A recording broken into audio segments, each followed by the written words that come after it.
little bit of background. I'm Greg Peterson, one of the co-founders of the Jackson Center, and the Robert Jackson Center has entered into a memorandum of understanding, a relationship with St. Bonaventure University.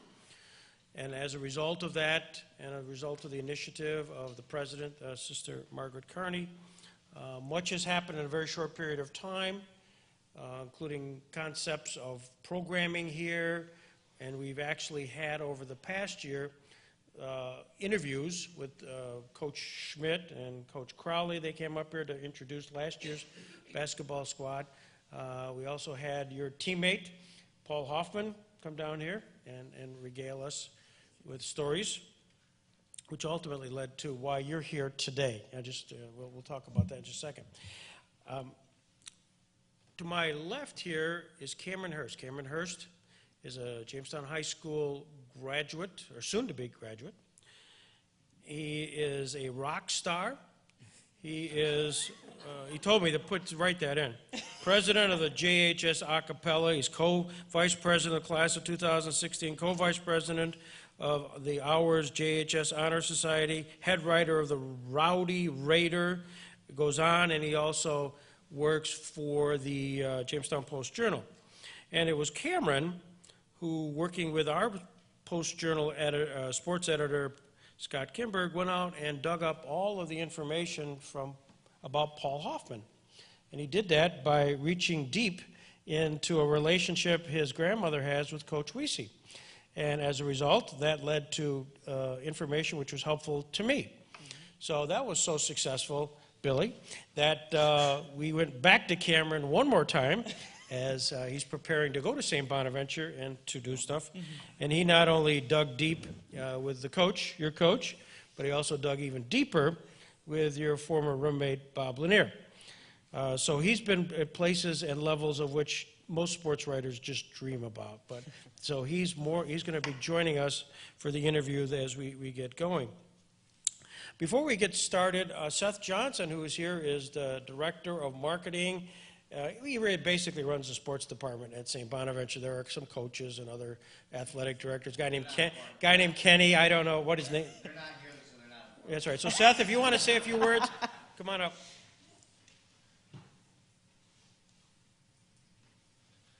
Thank you very much. We just want to extend our thanks to the Jackson Center, obviously. We've touched on a little bit about what the entire university has been doing or with this memorandum of understanding, and it's an exciting time. And we'd like to think that, starting this with Coach Crowley and Coach Schmidt earlier this year, that we'd like to think that athletics has kind of helped lead into some other things that have really benefited the entire university. We've said this before, but the Jamestown area is really, really important to us. We really feel that St. Bonaventure is a regional school, and it's something that we want to kind of extend our brand and extend the invitation and have the Jamestown people be able to come to basketball games, enjoy the basketball games, enjoy our campus, and use us also now as a resource for the area. So, we want to thank the Jackson Center. We want to thank the Jamestown community for their support, the great support that they gave us this year at basketball games. We've never had the amount of attendance we've had from the Jamestown area at our games this year, and it's been a great partnership, and we're thankful to Billy that he was able to kind of take the time out of his schedule to do this interview and kind of continue what Paul and Coach Schmidt and Coach Crowley have done, and we look forward to doing more in the future. But we thank you for your support. Thank you, Seth.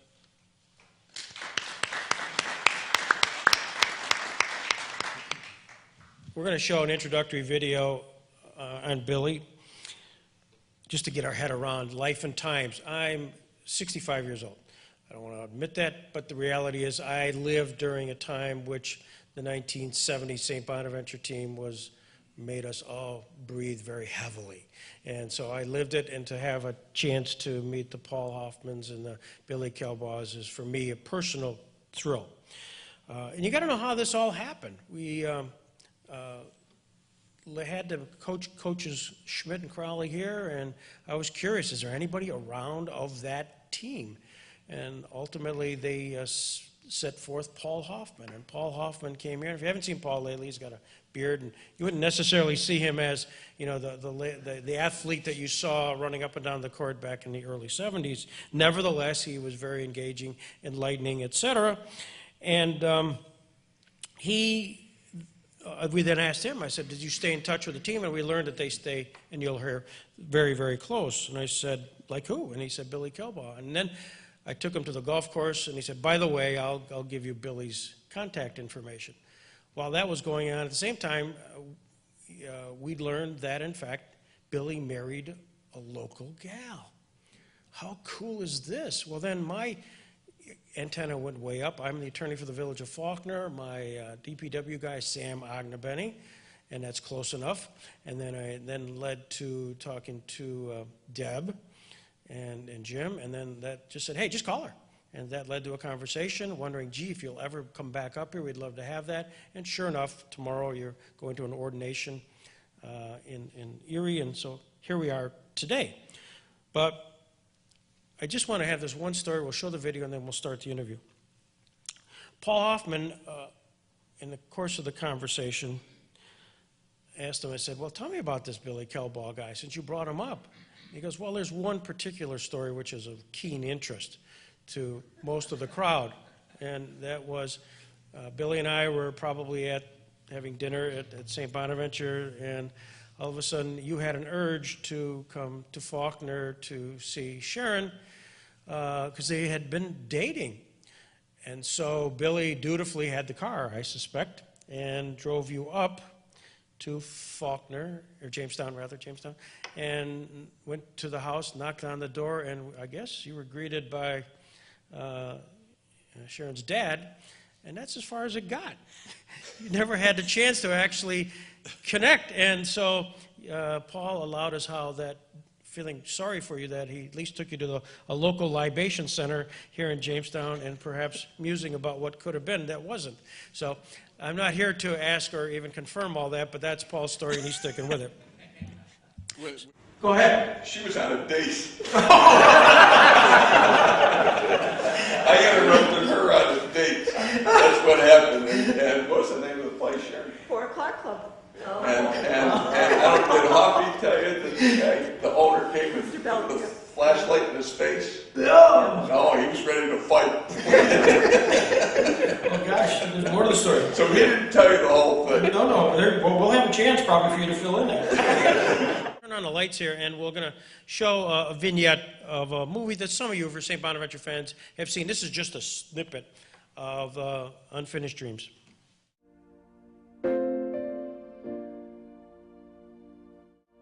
What epitomizes sports? For the fan, it is the memory. Games rolling into seasons. Two people sitting around arguing, what if? To the player, it is the moment. The moment when you are called on to perform. Olean, New York.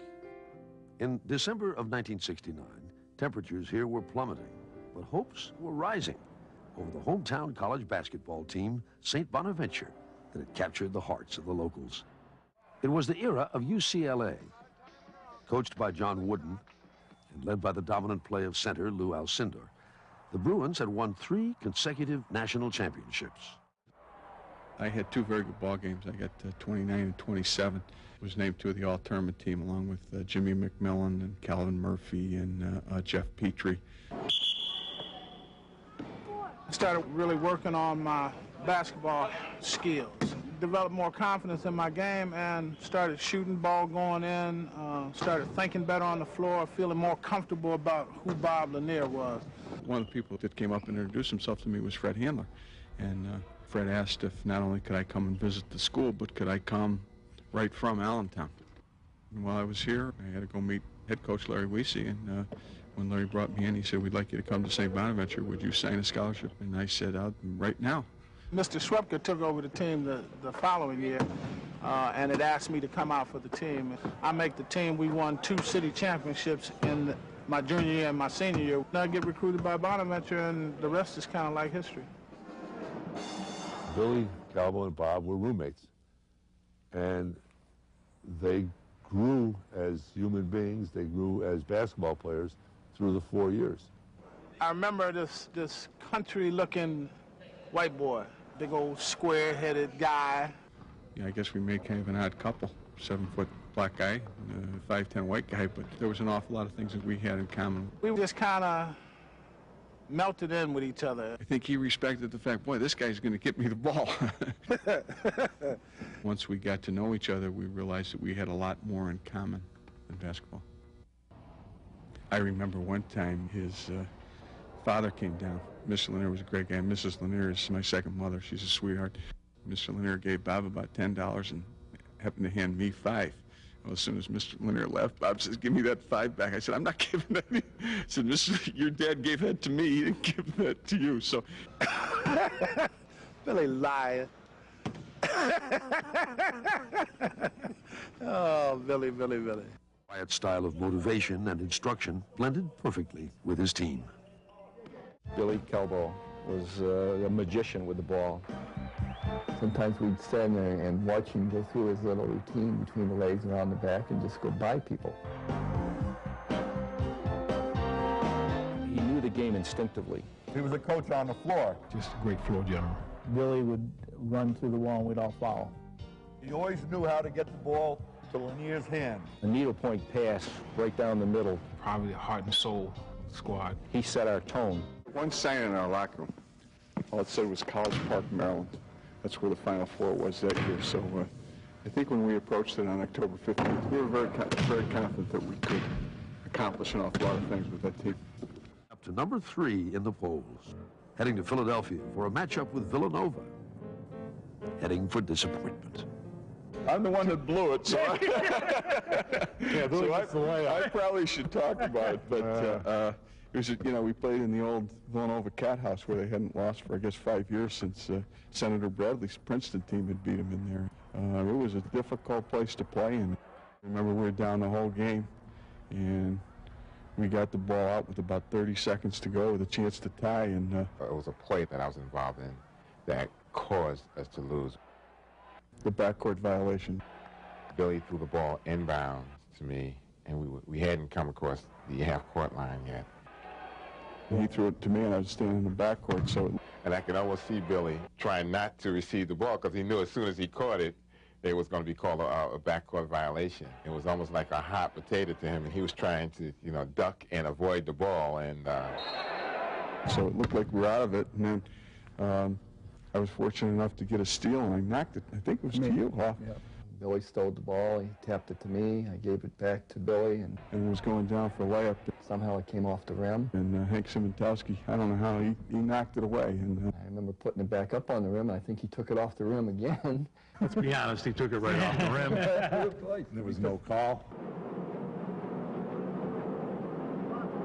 In the first round, we played a very good Davidson team. We beat them by 13 points. It was Kalbaugh, the smallest man on the court, who headed for the locker room a few inches taller than everyone else after gunning the Bonnies to an 85-72 victory. Union meet, you just couldn't believe how many people were there. They were special, and they knew they had something special, and they showed it. The regional final, a rematch with Villanova, a chance to avenge the season's lone defeat. We just played very well, and we dominated every aspect of the game. We had fast break upon fast break. Defensively and offensively, we controlled the boards. When we came down and set it up, we always scored.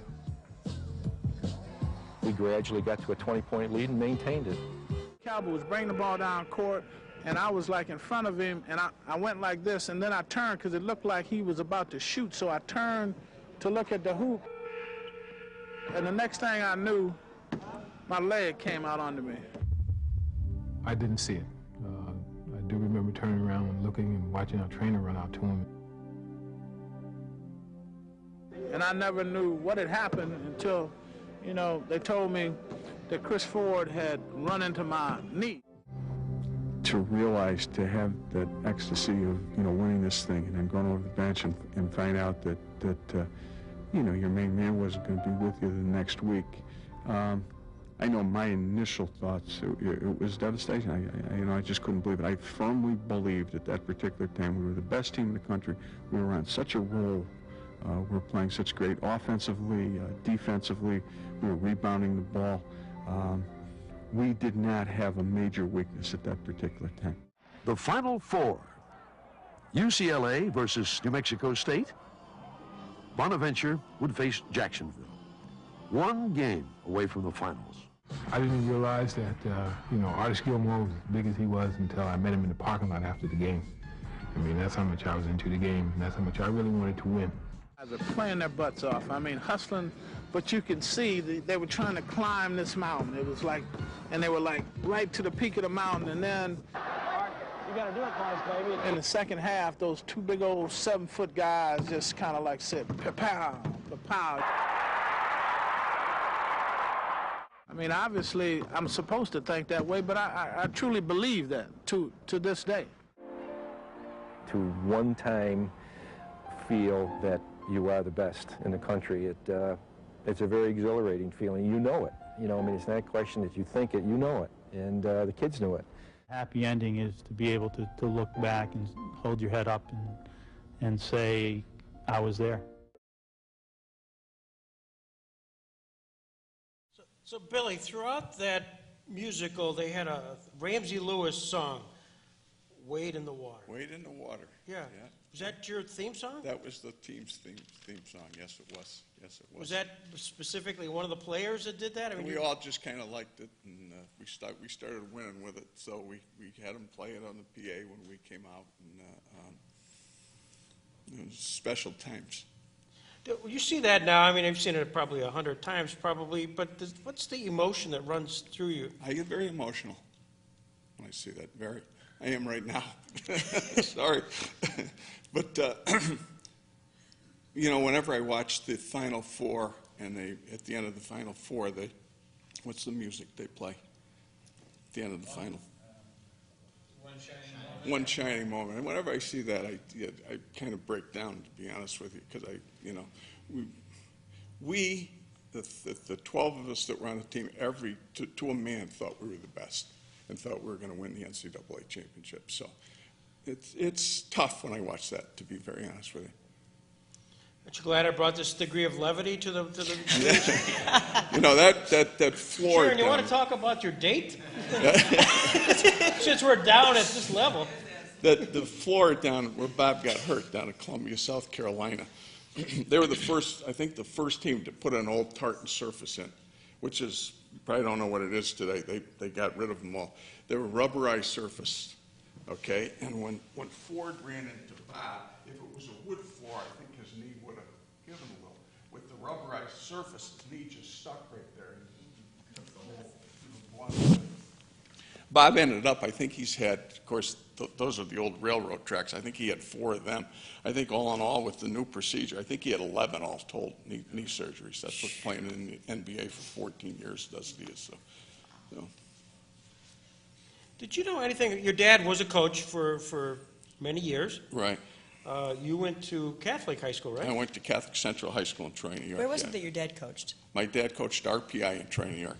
Okay. A lot of people have asked me, why didn't you go play for your dad? Very frankly, I couldn't get in RPI, okay?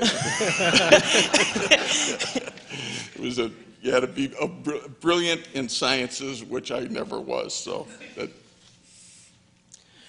Kevin Sandvich, who is from the County of Chautauqua Industrial Development Agency, went to LaSalle during the time period. Did he? Okay. Yes, and he wanted me to ask, and I'll just do this for the camera, but he said there were great players from that era, such as Luther Rackley. For Xavier, 7-footer for Xavier, right? And then played in the NBA for about 5 years, yeah. Rosie Phillips. Roosevelt Phillips, yeah. His question was, ask Billy how high he could jump. Rosie, close to Matt Gant. You just saw Matt Gant on there. Close to Matt. I don't think he could quite jump with Matt. Artis Gilmore is 7'2". Matt was 6'5", and we go out for the opening tap, and Matt gets it. We got a picture of it. Matt's hand is about here, and Artis Gilmore is about there. Matt got the opening tap, and then blocked about 4 of his shots, and Gilmore was like, who is this guy? Yeah, looking around, Matt could just soar. So Rosie could get up, but not quite as high as Matthew. Hubert Terry. The bruiser. We called him Bruiser. Probably a better football player than basketball player, but he was a good hooper also. Ticky Burden. Luther Ticky Burden. My wife and I, we live in Greensboro now. Ticky just passed away down in Winston-Salem, North Carolina. He was a little bit after me. Okay. Walt Tagg. Walter Tagg from Lansingburg High School, right, right. That's also in Troy, yeah. So he was straining his, but he wanted to be sure. So that, Kevin, wherever you are, this is for you. Just kind of the St. Bonaventure story.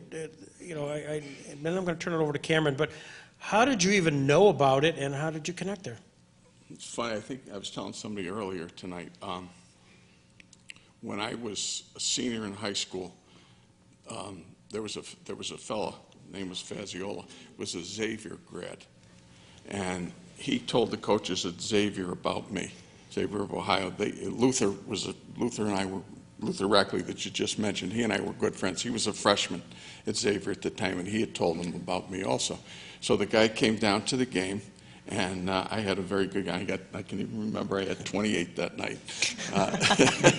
I didn't get it at 28 in college. I never got that many in college, so I like to bring up how many I got in high school. Well, anyway, I got 28 that night, and they took me out after, and the assistant coach said, Mr. Faziola is going to go to the game in Buffalo, a doubleheader in Buffalo tomorrow night.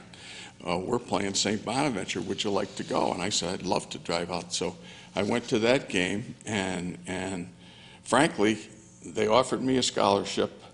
I accepted. This was early in December. I wasn't smart enough to sign anything. And late in February, I got a little letter from them that they had found someone else.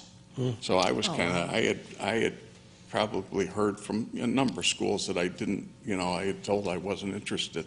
And I scrambled and wrote everybody back. And then Larry Weesey called me from Bonaventure and wanted me to come and visit. And I told him how I had I had watched the Xavier game that year and how impressed I was with Bonaventure's team. But he said, come on out. And he gave me a date that mentions it on the film there. I had been invited to play for New York State in a big high school. Recruiting was so much different than they did at the end of your senior year, really, and during your senior year. So I was playing for the New York State All-Stars in Allentown, Pennsylvania. And I really did. I had two very good games. Tell you a story. I had 29 the first game against New Jersey All-Stars and 27 the second game against New York City All-Stars. Well, the tournament was 3 years old, and as I left the court, they made an announcement that Bill Kalbaugh from the New York State team has just broke the tournament scoring record. Okay? Now, the next game, I had 56 points. The next game, the New England All-Stars with Calvin Murphy, they were playing somebody. And I am probably the only guy in the world that had their two-game scoring record broken in one game. Calvin got 61 the next game. So anyway, I made the tournament, all-tournament team. It was, as I said in there, Jimmy McMillan, who was a longtime pro, and Jeff Petrie, who was a longtime pro, Calvin Murphy, myself, and I can't remember the fifth guy, and if that fifth guy's talking tonight, he can't remember me. From there, I went down to Bonaventure, and Larry offered me a scholarship, and I said, I got to sign something this time. So that's how it ended up. Coach Weesey mentioned that you had a sister that went to St. Bonaventure? Yeah. And she was the one that kind of put in the good word. Sharon brought that up earlier. She says she went over and told Coach Weesey, so I guess she did. He remembers that. He remembers it, all right. You mentioned how your father was a coach. Yeah. Talk about the kind of influence he had on you as far as honing the basketball skills and Well, I was luckier than most. The winters around here, a lot of times kids that want to play ball are without a gym. I had access to my dad's gym all the time, so I used to go over to his practices since I was about fifth grade or so. And when I played poorly, I heard about it, quite frankly, and when I played well, I heard about it. But it just gave me the opportunity to play a lot, okay, having access to that gym. We're curious about the fact that when you came there, you guys were redshirted, really, freshman year. You didn't play Yeah, varsity. well, freshmen could not play varsity at the time, which, to be very honest, I thought was an outstanding rule, because you brought basically 4 freshmen in. We were all very happy. The 4 scholarship players played every minute of every game, and you were happy as freshmen. Today, the freshmen are on varsity. If they go and they don't play immediately, they're looking to transfer. So I thought it was a great rule, and I thought it was a great rule for your academics also, because you weren't traveling all over the place. We had, I think, maybe 16 freshman games at UB, at Alfred, Niagara. They're all local. And it really made a lot of sense. Made it more feasible for student athletes to be students as well as. Absolutely. You had a chance, Cameron, to talk to Bob Lanier. What did he tell you about him? Well, he said that he talked about how he had a high basketball IQ, ball handling skills, and he mentioned how at the time it was important that there were 2 men of different races rooming together. Talk a little bit about that. We didn't room together as freshmen, okay? But we were on the freshman team together. We started hanging around together, and then, they'd sign up for rooms, and we just said, let's room together. Which at the time, they really didn't like players rooming together, because if some of you guys remember Stith and Crawford, back to those days, I guess they roomed together and both got sick. And so that was very sick. That was one of the reasons that until then they didn't really want you to room with another player. But Bob and I were so close that we just wanted to do it. So. What was your first impression of him? Bob,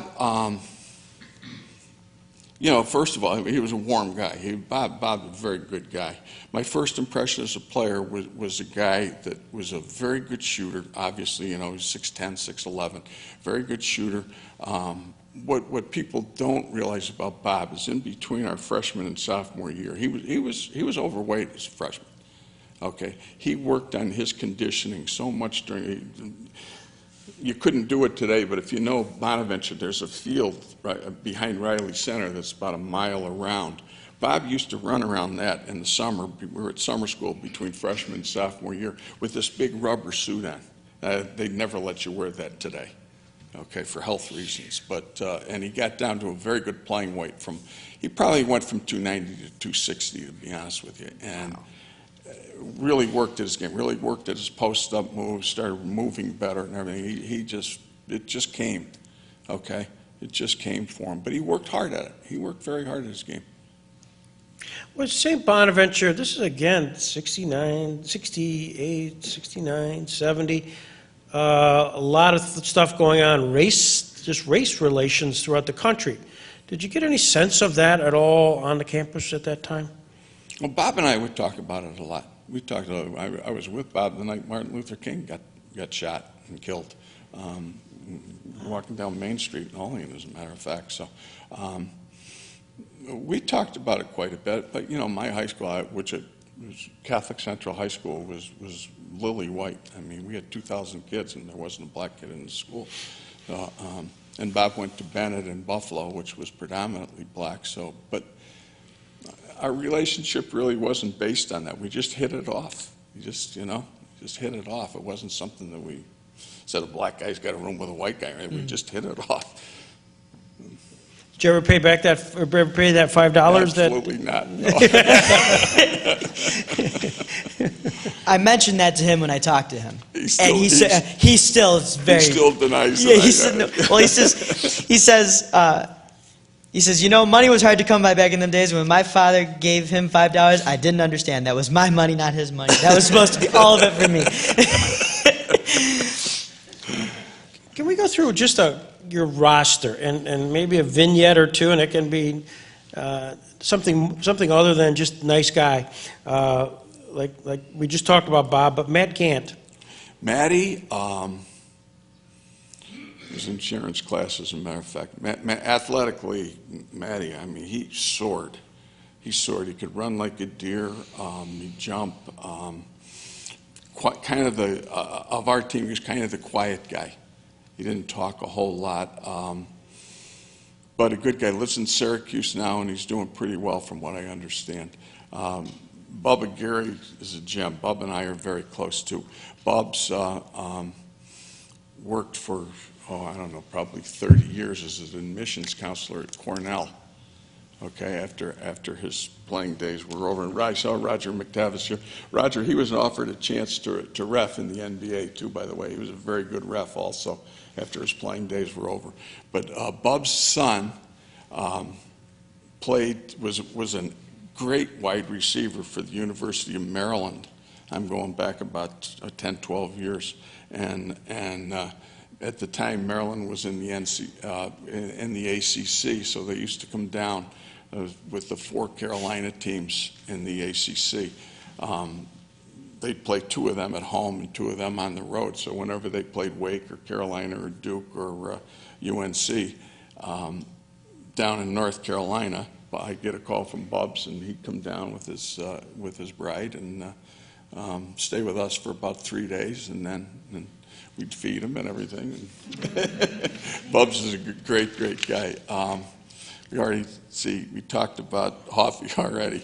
Well, not necessarily. I talked about Hoffman, and you talked about how he... Hoffy's got the big beard now, retired from teaching in Belmont, from what I understand. Mm-hmm. Hoffy, man, what a good player he was. He was hard-nosed, he was great defensively. He was kind of a John Havlicek type in that he was listed as a guard, but he was a great rebounder, and he was a fun guy to be around. He was a lot of our jokes. I used to tease him all the time. We had a sociology professor by the name of Father Tim Quinn. You wouldn't remember, but if you needed an A, you took Father Tim Quinn. And I don't know. I used to kid Hoffy all the time. I don't know how you do it, but he majored in Tim Quinn.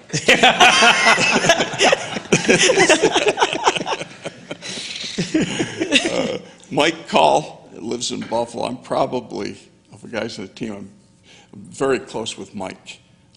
He actually came in a year before me, but hurt his knee one year and redshirted, so he was on our Final Four club. And we get Mike and his wife Kathy and Sharon and I are very, very close. So I speak to Mike about once a week, and we get together at summers and so forth, so I see quite a lot of him. Same with excuse me, another senior on the club that was a walk-on that year, Gene Fahey. Gene is also, he was director of admissions up at Plymouth State College in New Hampshire. He just retired this year, as a matter of fact, and I spent a lot of phone time and so forth with Gene, and great guy. We did lose the other walk-on that was a senior. Pete Wisnowski is the only member of that team that's deceased. Wiz died probably 8-10 years ago. The sophomores, the other, Dale Tepes, I'm also very close to. He was a junior that year, Final Four year.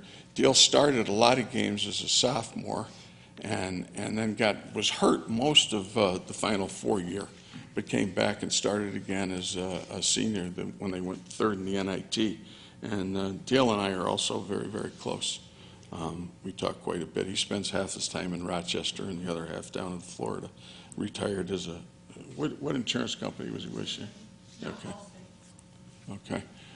Sophomores were Victor Thomas, who is an ordained minister now down in Washington, D.C. Great guy. We love Victor. He came in that Jacksonville game off the bench and actually was our leading scorer with 17 points. Low-key guy, really, and I really liked Victor. And Hoffy, we talked about with his beard and so on and so forth. And Tommy Baldwin was the other sophomore. Tommy is a businessman in Nunday, New York. He's the one that he started that Final Four game, and Bob couldn't play. Hard worker. Well, he's a real nice kid. His boys were good athletes and went to Bentley College, I think it was, in Massachusetts. Were pretty good players. So that's kind of did I leave anybody out? There was a reference to a Paul, G-R-Y-S. Oh, Paul Grice. I'm sorry. Yeah, Paul Grice. Yeah. We used to tease Paul quite a bit. Paul was deeply in love, okay? And we used to say, you know, practice would end, Paul would be out that door. and we used to say, Paul, Paul Grice, you got to stay around and shoot. No, I got to go find Miggs. So that's what happened to him. He could have been a real good player for us, I think, but other things got in the way, I guess. Women, yes, women. Yeah, we all could have, right, guys? We could have been great athletes. Coach Weesey, what was he like? You know, Larry was the type. He was low key. Okay, so when he got on you, you deserved it. And he went after Bob one time. He started right at the top. He went after Bob one time. I think he had heard from some of the NBA guys that some of the NBA scouts, that Bob had a great touch and so forth, but should be a better rebounder or something like that. So Larry came in one day and demanded that Bob got every rebound that went up there. And that practice got a little physical. Guys got tossed around a little bit.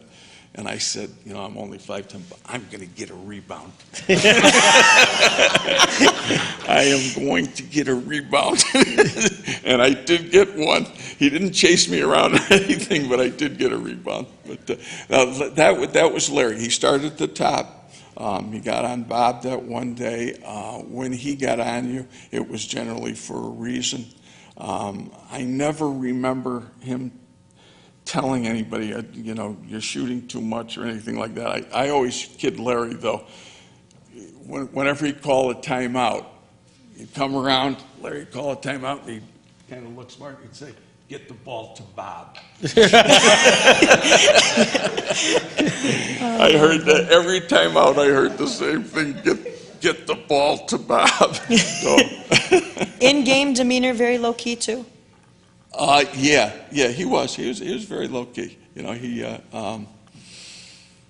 I don't think he ever got a technical. Unlike me, when you were up me. You know I wouldn't call it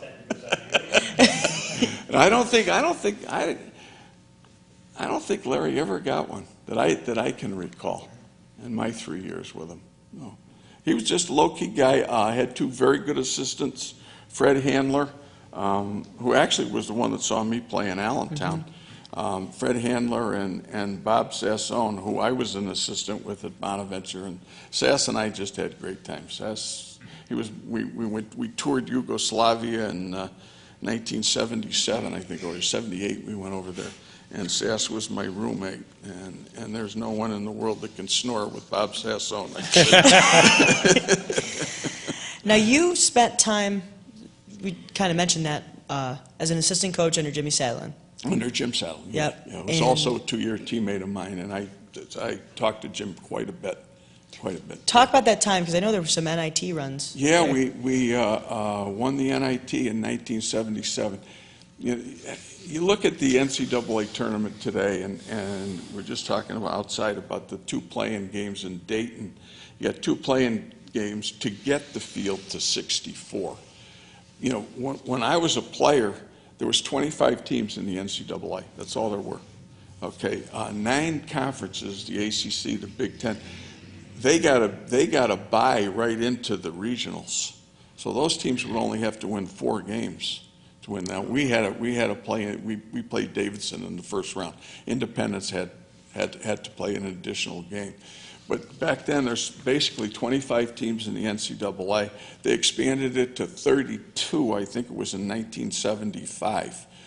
So when you were invited to it was one of the 16 teams invited to the NIT back then, it was a big deal. and no one would refuse an NIT bid. It was still a big deal. The whole tournament was played in the Garden, and so we got invited in '77. I really thought I thought we were going to get an NCAA bid. I think we went 25-4 was our final record, but we did get invited to the NIT. I remember the day. I'll never forget this. The day before we left, we were playing Rutgers in the first round, and we had the worst practice I've ever seen. I mean, we were so bad that Jimmy kind of just threw them out of the gym. Said, the coaches all left and everything, and we had two good leaders, S.E. Hollis from Erie and Jimmy Barron, who ended up coaching at Bonaventure. They brought the team back, and they practiced on their own. And we went down and we beat Rutgers in overtime, and then we went to the Garden. We beat the University of Oregon by 3, beat Villanova by 2, and then won the championship against Houston by 3. Every game was right down to the last possession. So those kids really worked, and they were a pleasure to coach. We had Glenn Hagan, who was a terrific player, and Greg Sanders, S.E. Hollis, Timmy Waterman, and Jimmy Barron were the starters. Great kids, really worked hard. Really should have gotten an NCAA bid that year, like this year. Bonaventure should have gotten one. Exactly. Let's flash back to that 1970 season. You actually went through the season with only 1 loss. We lost down at Villanova. You saw us, that was done in '95, 25 years after that Final Four year, and I stole the ball, and I was going down, and I cried that it was a goaltending. It wasn't a goaltending. He blocked it.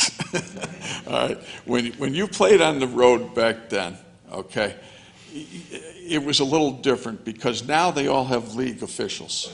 So when Bonaventure goes to play St. Joe's in Philadelphia, the 3 officials are liable to be at Bonaventure the next week. They don't favor anybody.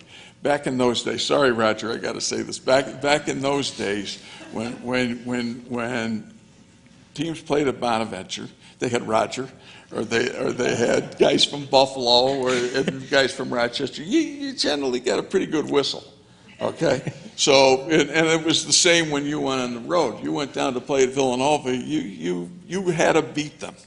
So that final shot that I didn't like, that had to go through the basket. There was going to be no goaltending call, okay? And Hoffey, after mine got knocked away, Hoffey got the rebound, went up, and I thought he got hammered, but they're not going to call that foul. In those days. Today they would. In those days they wouldn't. So. And so then you run your way right up to, now you're in the NCAA, 1970. NCAA, and we got a chance to get back at Villanova too, and we that's the game Bob got hurt, unfortunately, but we killed them. Yeah. We just killed them. So. And you'd beat Davidson to get there. We go to the NCAA, and to be honest with you, those 3 games, the Davidson game, North Carolina State, and Villanova, we really weren't challenged. We won them. Davidson was a little tough, but the other games we won very, very easily. And then when Bob got hurt, we go to play Jacksonville, and Jacksonville had beaten Iowa, I think, in double overtime, and beaten Kentucky. They had struggled. They won, but their games were very close, where we just blew teams away in the NCAA. We really were on an uptick. And bless his soul, Coach Wooden, in his one book, said of his 10 or 11 championships, whatever it was, the only one he wasn't sure was 1970. That if Bonaventure had been at full strength, he was not certain who would have won the game. So I can't tell him now, the man's deceased, but I've played the game 1,000 times and we won every time. Oh, man. What was the mood on campus? The students were great. They're part of it. Yeah. The students were part of it. It was, it was kind of a family thing. They were really part of it. Followed us all over. Did some damage to some hotels following us, and My wife got a little letter one time from one of the hotels.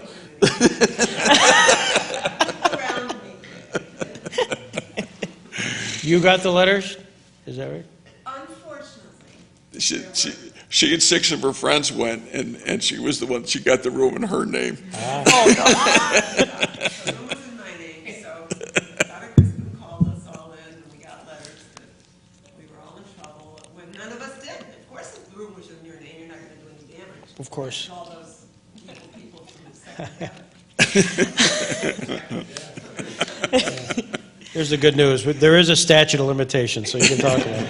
That's okay. Do you guys get together quite a bit? Yeah, I think we've had 5, we started probably 12 years ago. We've had 5 reunions. We're going to have our 6th next summer. That we go back to campus, and usually in June or July, and just tell stories about how great we were. And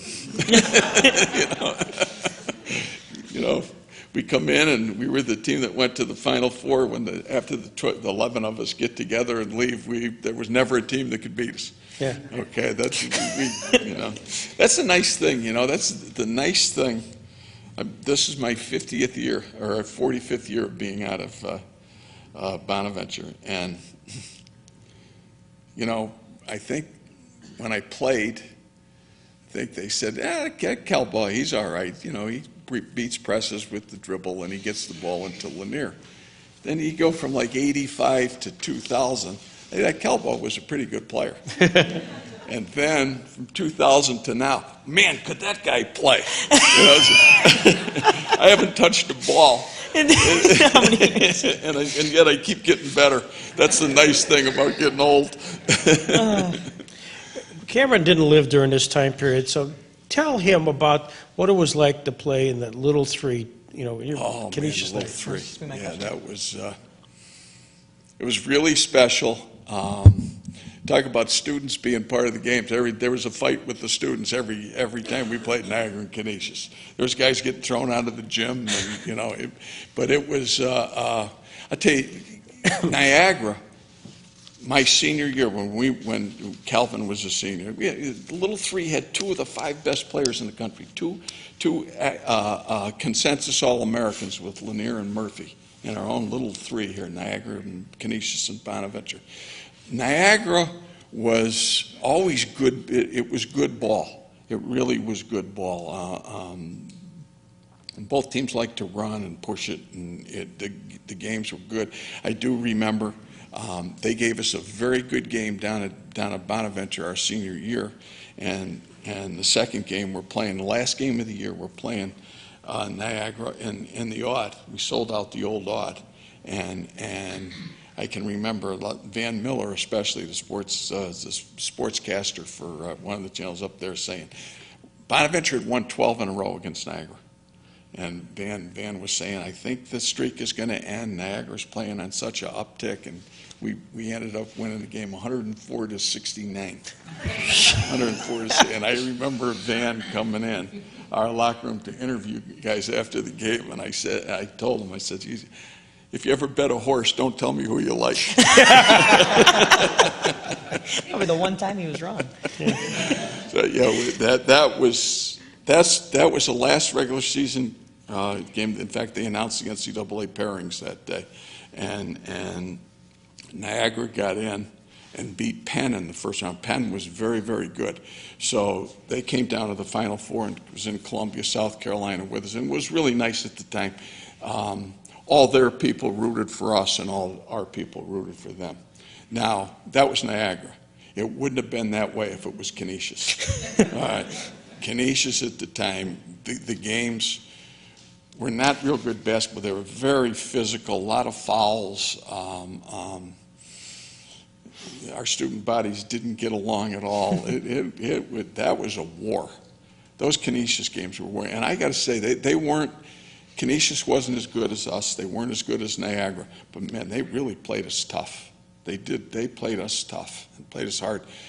They weren't good games to look at because they were so physical. And Bob McKinnon, I think, was an excellent coach. But I think his philosophy was these guys get no layups. Man, you go in for a layup and you get killed. You know, they send you to the line for 2 shots. They did not let you get any layups. So the Canisius games were a little different. They were just different. Let me leave it at that. Well, that explains everything. My partner, Marty Idzik, I saw him as I was walking out today, and I said, hey, remember, Billy Kalbaugh. Billy Kalbaugh tonight, 5:30, Jackson Center, be there. And Marty goes, no way. No way. I go, what? What is this? You know, he was Catholic, and I forget, is this sort of a Franciscan thing? What is this? He goes, no, Greg, you don't get it. I'm from Canisius. There's no way. That's the way it was. Tell him I said hello. I'll have you sign an autograph for him. You can also tell him that we were 6-0 against Canisius. Well, it's ironic because Jim Barron's just retiring from Canisius after being there for a while. I know. Which, I can't think of there was another Bonaventure guy. Didn't play, Roger, that was the coach at Canisius. Before Jimmy, about two or three before Jimmy. I can't think of his name. What is it? Yeah, that's it. Yeah, he coached. So 2 Bonaventure guys have coached up there. But Bob McKinnon, their head coach when I was a player, was an excellent coach. He was really good. He didn't get the talent that the other, that Niagara or Bonnie's got, but he was a very good basketball coach. Talk about your scholastic career at St. Bonaventure. As you look back at that 4 years, what'd you major in? I don't want to talk about that. Other than traveling to go up and see Sharon, sometimes in vain, you know. I was a history major. History major? I was a history major, okay. I was... You were making history. I was a fair student at best, let me put it that way, okay. And I couldn't get in an RPI, I admit it. Well, first of all, with the team, I just pray they can do it again. Okay, that's my big prayer. I want everybody to say that the 70 team was the second best team at Bonaventure. I wanted one of these teams coming up to beat us, to be better than we were. I really hope they can do that. And by the way, I love the guard Adams. I think he's terrific. And you know, I used to kid Glenn Hagan about who was the best point guard at St. Bonaventure. Glenn and I used to have a running battle. But man, this kid he's the real deal. He is the real deal. But my 4 years there were tremendous years. I'm so glad that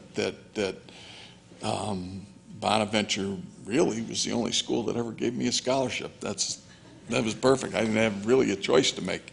Okay, I was supposed to visit 3 schools after that, but when Larry offered me the scholarship, I just liked it enough, and that I'm very, very glad that I signed with Bonaventure and went there, and you know, it worked out for me. Basketball-wise, it really worked out. Academically, it did work out, even though, as I said, I was a fair to middling student. It did work out. I got my degree. I've had very good jobs. So I owe Bonaventure the world, and I love Sister Margaret. I just love Sister Margaret, and I know she put this all together, and I pray for her a lot. So, Well, talk about what life has been like after you graduated from St. Bonaventure. Give us sort of a Reader's Digest. My last 17 years, I just retired last December. I was running the, Jim Saddlein and I, we're really the only 2 people for a long time working for the Coaches versus Cancer program, for the American Cancer Society. Initially, I was National Field Director, which is a job I absolutely love. I get to go to see all these coaches. I was at the University of New Mexico and all over the country. I went all over the country to get these coaches to do fundraisers for the American Cancer Society, and most of them did a great job for me. And I absolutely love that job because I love going to see what everybody, not only to get them involved with the Cancer Society, but just to see their facilities and their weight room. And it was a thrill for me to do this. So they restructured the job a little bit, so I got to be director of the Coaches versus Cancer program and what the American Cancer Society called the South Atlantic Division. So I had guys like Roy Williams and Mike Krzyzewski and those guys doing fundraisers for the Cancer Society down in North Carolina, and I traveled to South Carolina and Georgia and all the places down there. Before that, I was basically a coach. Okay, I was assistant at UConn my first year out of Bonaventure. And UConn then was nothing like it. We were in the old Yankee Conference with the 6 New England state schools. Just nothing like it is today in national power. It was really, we were suffering at the time. I think we went 11-14. Not a whole lot of teams in New England we could beat, to be honest with you. Then I did 2 years of high school, and then Jim Saddleland got the head job. Is that LaSalle? At LaSalle, right. Sorry. Then Jim Saddleland got the head job at Bonaventure and called me and asked me to come aboard as his assistant. And I was there 8 years, I believe it was, and I went to Mercyhurst in Erie for 7. Then I coached the Erie Wave professional team, height-restricted pro team, and then basically went to Cancer Society from there. Mark Schmidt is a terrific coach. He's just a terrific coach. He's a good recruiter. He's done where that program was when he took over. We had that scandal, the 2-0 with and the team had been through some terrible times. What I also did when I was working for the Cancer Society, I was working for the Atlantic 10. Whenever Charlotte was, University of North Carolina, Charlotte was in the league at the time, and whenever the A-10 had a game, I would go in to evaluate the officials, okay? And so every home game at Charlotte, and the last, Bonaventure came in, the last game of the year. Last year I did this, and I think they were 6-21 at the time, or 7-21, and we just, they were kind of pathetic, to be very honest with you, and it really hurt me, really, watching them struggle like they did. And then Mark got the job, and man, he's just done, wow, he's done a terrific job. I hope we can hold on to him, I really do, because he's a fabulous coach and a good guy. As you know, he's a real good guy. So I'm expecting, I think our expectations as alumni now are different than they were 10 years ago. I mean, his clubs, and we got a chance to go to a tournament every year with him coaching. So you evaluated refs. So if you had to evaluate Roger McTavish, how would you do that? Roger was good. Roger hustled. You never had to worry about him getting baseline to baseline. He hustled. He had a good view of it, and I loved to holler at him, and he hollered back at me, so we had a good relationship. I got a couple of observations. Back in December 28th of 1966, my father and I sat in your father's office and talked to him about the potential of me playing for him. And I think you were in the gym that day, but I'm not sure about that. Really? Yeah. Yeah. Uh-huh. Uh-huh. And I was at that game that you talked about with Niagara and Penn. Yeah. I was trying to tell everybody that would listen to me that Niagara's going to beat them. Penn, I think, was rated top 4 at the time. Uh-huh. Back in those days. And quite frankly, you've seen this 30 for 30 series about I Still Hate Christian Laettner? Yes. If they ever do one that's about I Still Hate Chris Ford, Uh-huh. I want to be the guy that helps put that together. As soon as the game was over, okay, I remember going over, and we were elated. We just won the Eastern Regionals. We're elated. I think Bob is in there just getting his knee iced down or something. I think he's going to be okay. And our trainer, Dick Gelati, was waiting there, and he went up to me first and said, Bob won't be with us next week. And I was devastated. And then Chris Ford came over to me and said, Bill, I just want you to know I did not do that on purpose. Okay? A lot of people seem to think he did, but he did say that to me first thing, so I'm going to give him the benefit of the doubt on it, The Niagara games, the Niagara games all stand out because, they were intense, and Calvin was as I said, a great player. He was on the team, and a lot of times we were matched up. So it was a game that was very important to me. And the Villanova games were wars. And the Duquesne games. Duquesne was very good at the time. That game really sticks out because when they came down senior year, we were ranked 1-2 in the East early in the year. And they came down to Riley Center in early December. Well, it wasn't really early because it was. In fact, none of the students went home. We got out of school, I think it was December 18th, and the game was like the 20th, and I don't think one student went home. They all stayed for the game. And if you ever see pictures of that, I'm sure we broke every fire law in the. Well, there was like 7,000 people in there. So I'm sitting in the aisles when you walk up and everything, and it was great because we beat them 77-58. I still remember the score. And one of their guys and I were pretty good rivals, Billy Zoff, who was a good player. But Billy and I were pretty good rivals, and I think you see it today. I think Billy's the only guy I talked to when we were playing. I yapped at a little bit. Any of the old coaches stand out to you, the Ray Myers or George Myers? Yeah, Ray Myers especially, because Ray Myers told everybody that we were the best team in the country. So, but yeah, you know, his boy Joey played. We used to guard each other, Joey, and Joey was a good player too. So yeah, I liked Ray a lot. Other questions? Sharon, is there one you want to ask? Later? Why he didn't mention you more often? What's the question, and we'll conclude on this, what's the question you expected to be asked and wasn't? How come you didn't score more? No, I think you covered everything, to be very honest with you. This was fun. Let's stay. This has been a real thrill for us as part of an ongoing relationship we have with St. Bonaventure, and you've just taken it to a whole new level. Hoffman notwithstanding, I just want you to know that. Please, if you have any children or grandchildren, please send them to Bonaventure. We need some students. Very badly, we need some students. So if you can help us out in any way, please do so. And Cameron is one of those students who is going there next year. Thrilled with him. With that, we stand adjourned, and thank you, Billy Kalbaugh. Thank you. Appreciate everything. Thanks.